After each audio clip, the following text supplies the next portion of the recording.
Hello student, welcome in BSc third year zoology class. मैं आज आपको पेपर फर्स्ट का जो यूनिट सेकंड है उसमें एक इंसेक्ट है यहाँ पर, गंधी बग या राइस बग, जो धान की फसलों का या धान का गंधी कीट है। उसके बारे में आज हम लोग चर्चा करेंगे विस्तृत रूप से। यहाँ पर किसी एनिमल को पढ़ने से पहले हम उसके बारे में जानते कि वो उसका क्या टैक्सोनॉमिक ग्रुप है यहाँ पर। अब टैक्सोनॉमिक ग्रुप में क्या है, इसका किंगडम एनिमेलिया है, फाइलम आर्थ्रोपोडा है, क्लास इंसेक्टा है, ऑर्डर हेमिपटेरा है यहाँ पर और जीनस है लैप्टोकोराइसा। इसको हम लोग लैप्टोकोराइसा एक्यूटा बोलते हैं। That one is given by the Thunberg 1783। और इंडिया में दो तरह की प्रजातियां पाई जाती हैं। एक पाया जाता है लैप्टोकोराइसा एक्यूटा, दूसरा पाया जाता है लैप्टोकोस्टालिस जातियां पाई जाती, जो खेतों में मिलती हैं यहाँ पर।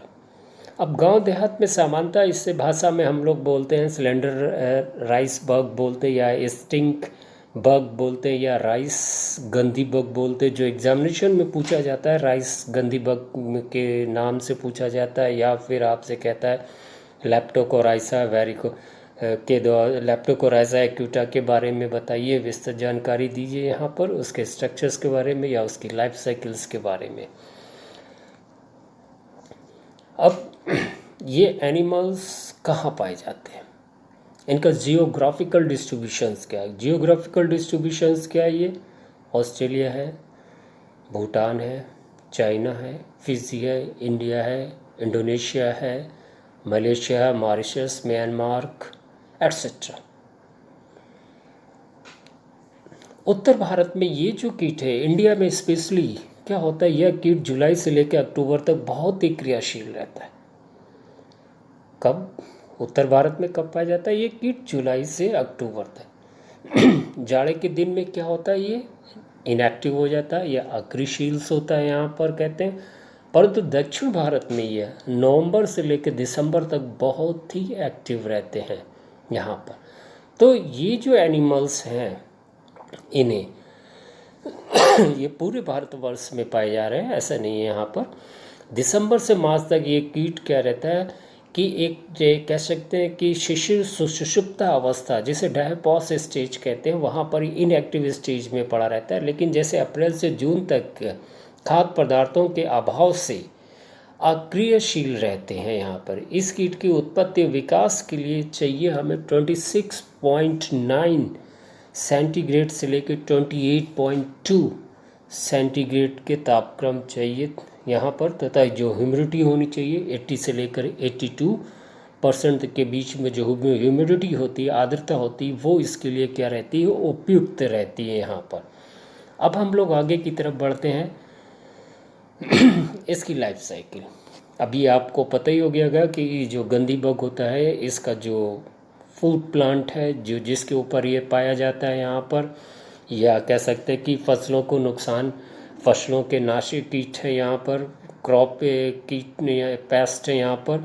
किस में पाया जाता है? क्रॉप में ये पाया जाता है, धान में, ज्वार में, बाजरा में पाया जाता है, मक्का में पाया जाता है यहाँ पर, ठीक है। अन्य मिलेट या अन्य प्रकार की जंगली घासों में भी, अन्य प्रकार की जंगली घासें जो होती हैं उनमें भी ये क्या होता है, पाया जाता है। अब ये जो एनिमल्स हैं इसकी लाइफ साइकिल क्या होती है, कैसे हम लोग पढ़ेंगे, क्योंकि इसका जो इम्पोर्टेंट टॉपिक है यहाँ पर, जो एग्जामिनेशन पॉइंट ऑफ व्यू से, वो एग्जामिनेशन पॉइंट ऑफ व्यू से जो इम्पोर्टेंट टॉपिक है वो है लाइफ साइकिल। इस कीट के जीवन चक्र में 3 स्टेजेस होंगी, आपको ध्यान रखनी है यहाँ पर। पहला एग होगा, फिर क्या होगा, इसका निम्फ होगा, फिर तीसरा जो होगा उसके एडल्ट होंगे। 3 स्टेजेस में बांटा गया। अब आता है जो फीमेल होती है adult, lay their egg on the foliage, ये अपने अंडे देती है फोलियोस और या ऑन या dead parts of the leaves. मतलब कह सकते हैं कि जो पत्तियां होती हैं, ठीक, उन पत्तियों पे देगा, या फिर जो पत्तियों के डेड पार्ट्स हैं या स्टेम के डेड पार्ट्स हैं उनमें देते हैं। इसके जो एग होंगे, आप फिगर पे देख रहे होंगे यहाँ पर, वो कैसे आपको दिख रहे हैं यहाँ पर? ओवल इन शेप दिख रहे हैं यहाँ पर, वो आपको ओवल इन शेप दिख रहे होंगे। देखिए यहाँ पर ये इसके एग हैं, पूरा जो ये स्ट्रक्चर्स दिया है यहाँ पर दिखाया गया है, ये पूरे इसके एग हैं यहाँ पर। कहते हैं ना, मैं कह रहा हूँ the eggs are the oval shiny and reddish brown. Oval भी है आपको दिख रहे हैं, रेडिश है, ब्राउन है और शाइनी चमकदार आपको दिख रहे हैं। और ये कितने बैचेस में रहते हैं? 10 to 20 10 to 20 रहते हैं इन द 3 रोज यहाँ पर। मतलब 10 से लेकर 20 अंडे दिए जाते हैं यहाँ पर। क्लियर? 1 से लेकर 3 कतारों की में मिलते हैं यहाँ पर। ठीक, प्रत्येक कतार में कितने होंगे? यहाँ पर कह सकते हैं कि जो प्रत्येक कतार होंगे उसमें 10 से लेकर 20 अंडे होंगे जो माले की मोतियों के समान नजर आ रहे हैं यहाँ पर। और ये जो अंडे देने की प्रक्रिया है ये लगभग 3 दिन तक चलती रहती है। मतलब एक दिन में एक मादा 12 से लेकर 19 अंडे देती है। औसतन एक मादा 200 से लेकर 300 अंडे देती है यहाँ पर। क्लियर हो गया? यहाँ पर अब जो अंडे होंगे यहाँ पर वो कहाँ दिए जाएंगे? Mid rib on the upper surface of the leaf. ये आपको मिड रिप दिख रही है बीच में लीफ में, यहाँ पर इसके मिड रिप्स के pair on the upper surface of leaf में दिए जाएंगे। और जो एग से इनक्यूबेशन होगा वो होगा इज ए 5 or 9 days। मतलब कि जो अंडे से शिशु निकलेंगे उसको निकलने पे टाइम लगता है वो सीज़न के अनुसार। सीज़न के अनुसार कहते हैं कि जैसे जुलाई से अगर आप शुरू करेंगे यहाँ पर, तो जो जुलाई से शुरू होगा यहाँ पर, जुलाई से शुरू होगा यहाँ पे कहाँ तक जाएगा आपका जो कंडीशन है? सितंबर तक। ओके, जुलाई से कहाँ तक होगा बेटा? सितंबर तक होगा। तो ये इंक्यूबेशन का जो टाइम होगा यहाँ से निकलने का होगा वो 4 से 5 दिन होगा यहाँ पर। कितना होगा? 4 to 5 days लगेगा बेटा। ठीक, अब इसी तरह जो जाड़े के सीज़न होगा यहाँ पर अक्टूबर में, यहाँ पर जो होगा इसमें टाइम लगेगा। जो अक्टूबर होगा उस अक्टूबर में इसमें जो टाइम लगेगा वो लगेगा 6 to 7 days तक लगेगा। 6 to 7 days यहाँ पर 6 से 7 दिन लग जाते हैं यहाँ पर। कंडीशंस कहते हैं अक्टूबर में 6 से 7 दिन तक यहाँ पे लग जाते हैं।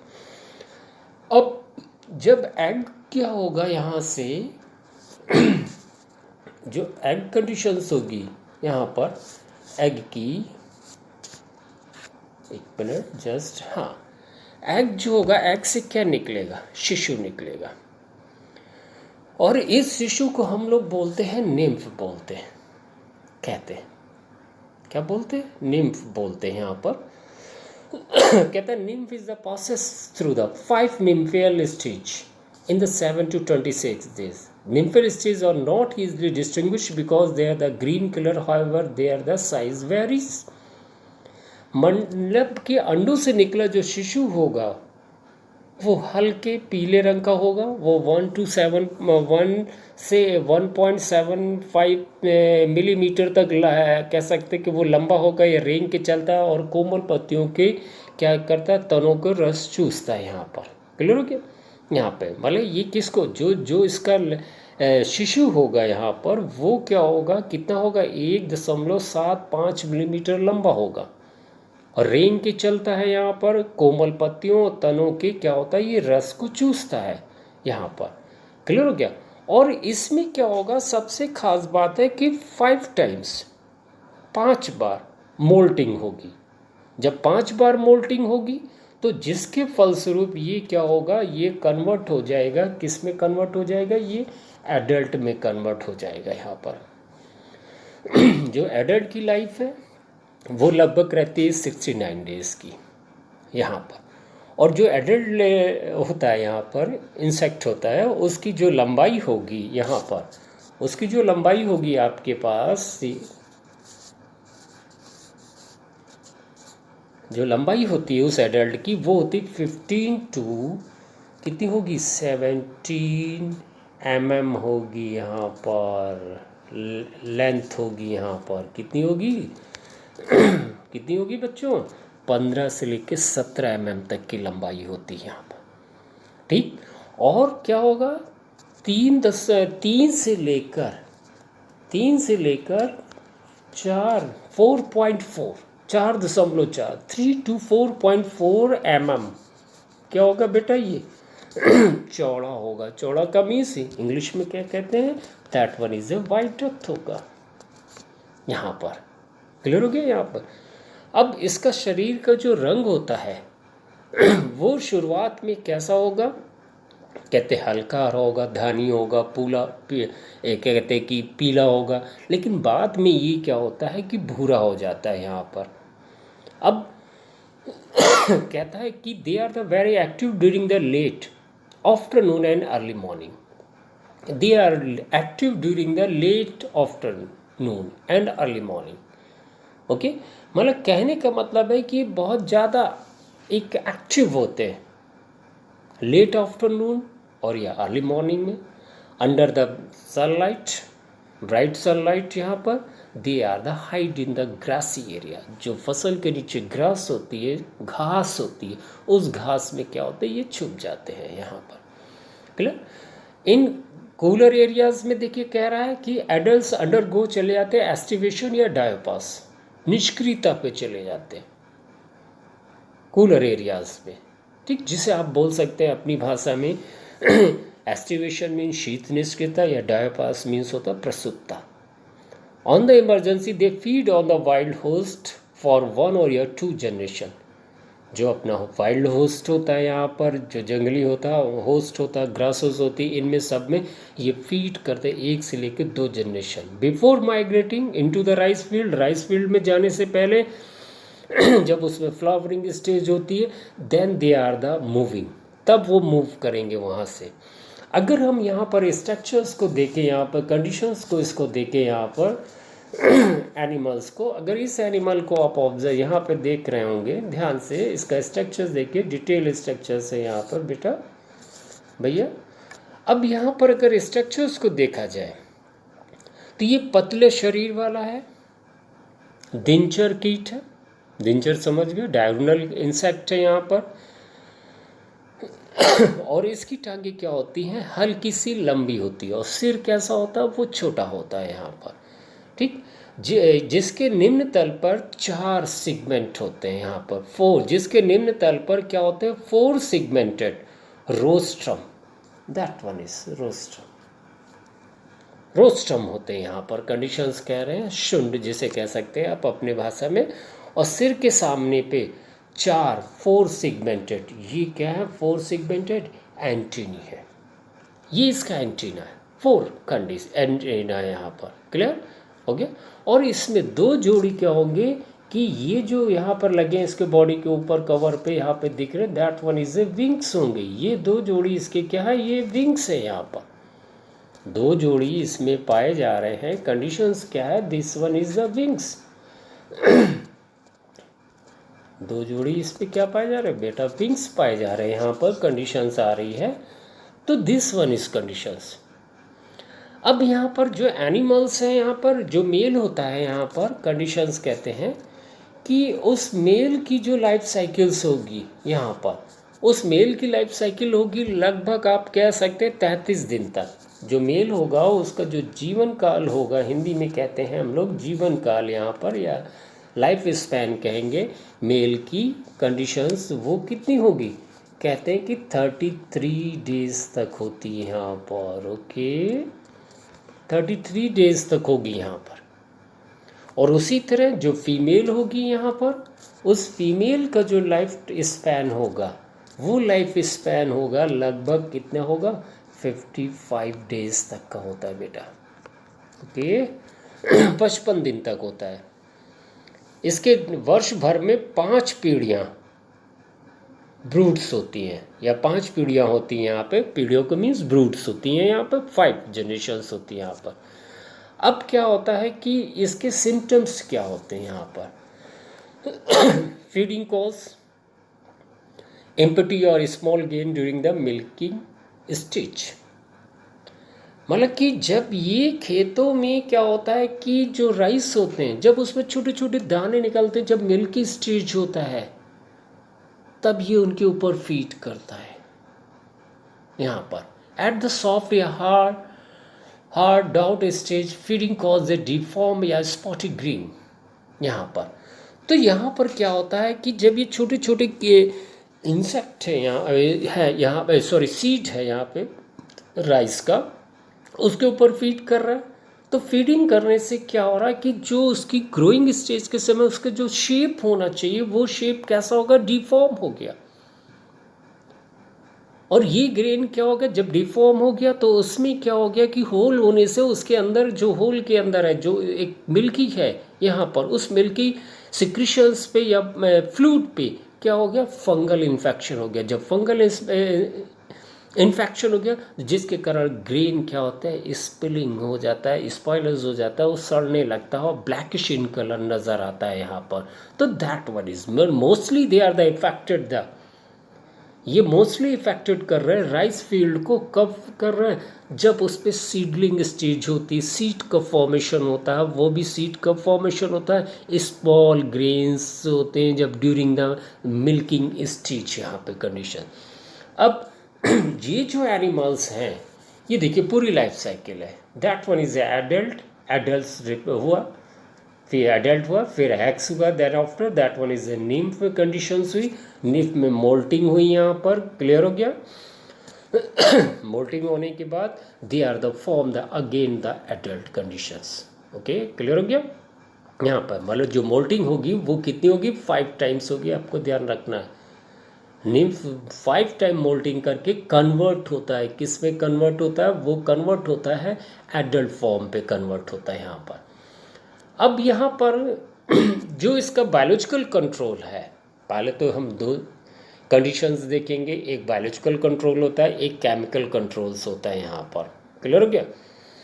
तो बायोलॉजिकल कंट्रोल्स के लिए egg are parasitize by the हॉर्डोनोटस फ्लाविपिस के द्वारा होता है, या prey upon the Conocephalus longipennis के द्वारा होगा, या फंगस जो होंगे बेवेरिया पैसिना जो होता है फंगस, वो उसके निम्फ को भी अफेक्ट करता है और किसको अफेक्ट करता है, ये एडल्ट को भी अफेक्ट करता है यहाँ पर।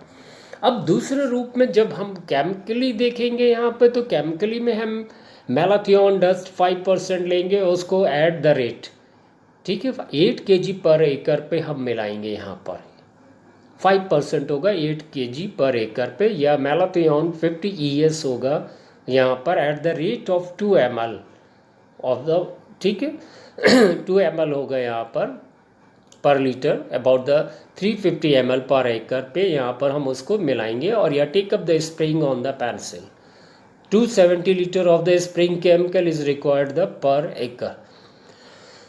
इसके अलावा हमारे पास और भी कंट्रोलिंग हम कैसे कर सकते हैं कि खेतों के आसपास जो उग रही होती है घास होती है यहाँ पर, उस घास को का क्या करना, धान लगाने से पहले हम उसको पूरा साफ कर दें उस घास को, क्लियर हो गया।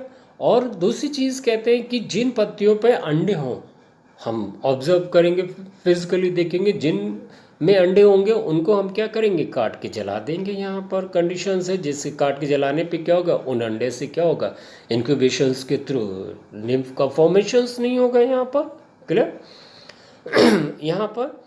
और यहाँ पर इसके अलावा क्या होता है कि एक के आक्रमणवार रोपाई करनी चाहिए या बुआई से हमें बचना चाहिए। जो टाइमिंग पीरियड इस होता है उससे थोड़ा डिले हम कर लें तो उससे क्या हमें इससे फॉर्मेशन से एक इससे में इन्फेक्शन से हमें क्या होता है वो बचा जा सकता है। यहाँ पे कंडीशंस कहते हैं। अब ये जो एनिमल्स है यहाँ पर कंडीशंस कहते हैं कि इसके अलावा चूँकि ये एक खेत से दूसरी खेत में सुगमता से उड़ता है, यहाँ पर उड़ जाते, इसलिए बालियों के दुग्धावस्था में पहुँचने में इसको 1 से 2 सप्ताह लगता है ऑन द कोऑपरेशन बेसिस पे। अधिक से अधिक क्षेत्र में एक साथ अगर हम पूरे अधिक से जितने में धान लगा हुआ उस सभी जगह एक साथ हम अगर नियंत्रण विधि को अपनाते हैं तो ये हमको बहुत ही फायदेमंद पोर्शंस होगा। यहाँ पर कंडीशंस कहलाता है, ठीक, क्लियर हो गया। दैट वन इज कंडीशंस यहाँ पे अकर्स, ओके।